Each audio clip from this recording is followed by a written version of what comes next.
Nikolai Due-Gundersen, Stručnjak za Bliski Istok. Nikolai, hello and welcome to the Al Jazeera Balkans channel, and thank you so much for joining us. Now, you've been covering the Middle East for quite a long time.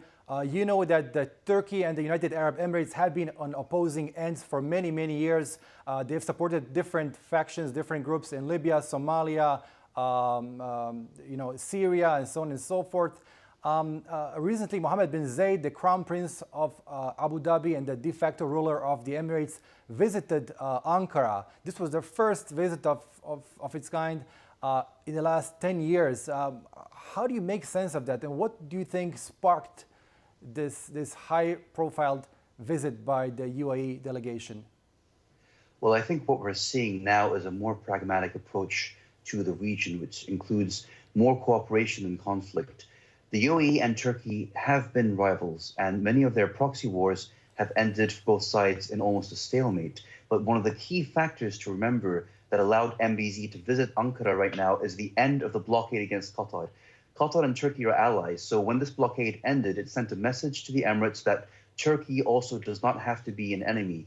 Other factors that may feed into this as well are things like Biden's different approach from Trump to the region as well. We're seeing more of a desire for the countries within the Middle East to cooperate instead of being in conflict with one another. Right. Turkey's President Recep Tayyip Erdogan announced a reciprocal visit to the UAE in February next year. Why is Turkey willing to bury the hatchet with the UAE? Why is it recalibrating its foreign policy towards Egypt, towards Israel? Why at this moment? Well, again, there are several factors here. Firstly, Turkey has been struggling for a while with its economy and been very hard hit by COVID. The lira continues to tumble. And one of the key issues for Turkey is billions of dollars investment from this visit by the UAE. In addition, Turkey has been feeling politically isolated somewhat. And right now, it seems to be reaching out to regional states, the UAE and Egypt, also to an extent perhaps Israel, that are also U.S. allies, because it starts to feel that it might be left out. Reconciliation is going to be, I think, a new norm in the Middle East. Why? Why do you think so? Well, again, several factors here, including U.S. disengagement, not entirely withdrawal, but we have to remember that Biden is not Trump. Trump was someone who was willing to call MBS a good friend. Trump was someone who was willing to write a blank check for the regimes of the Middle East. Biden has taken a step back and said, I will not be doing that. This means there's a stronger need for regional cooperation and, to an extent, perhaps a desire to contain Russia's influence in the Middle East as well. Now, will Turkey and the Gulf states still continue to perceive Tehran as a rival in the region?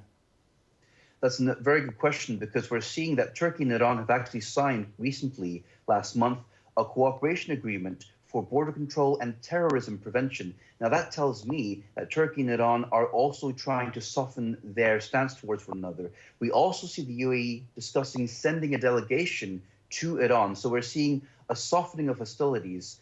Again, there are still concerns over Iran's regional influence, but I think that this new stance reflects Biden's softened stance. We're not talking about the U.S. issuing maximum pressure anymore. And I think that many of the Gulf states that are U.S. allies and that want access to Washington, therefore, they have to change their tune a little bit. Right. Now, going back to Turkey and the UAE, there are very deep ideological differences between the two countries.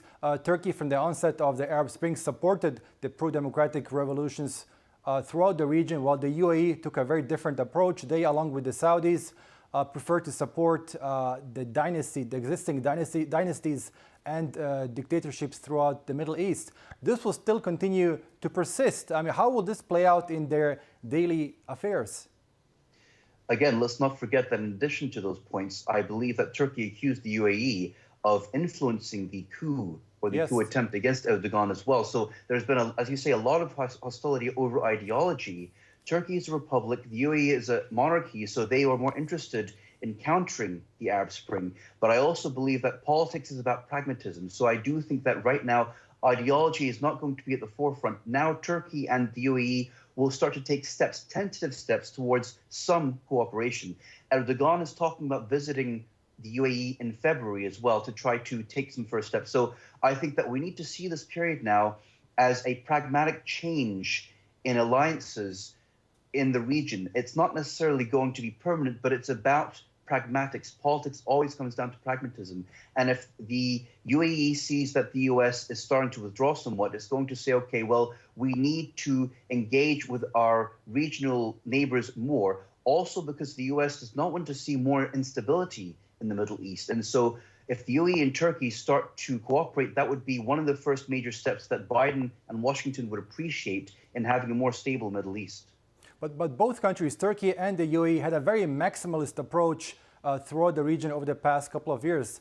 Will this change anytime soon? I don't think that change is immediately in the cards. I think right now what they're going to do is they're focusing more on pragmatic cooperation through, for example, trade, finance, investment.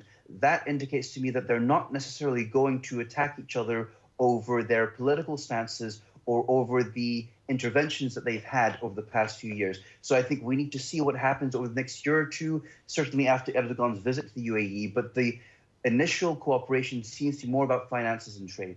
Right. Nikolaj, it was a pleasure speaking to you. Thank you so much for your time once again. Of course. Thank you. Poštovani gledalci, iz Londona nam se uključio Nikolaj Due-Gundersen, stručnjak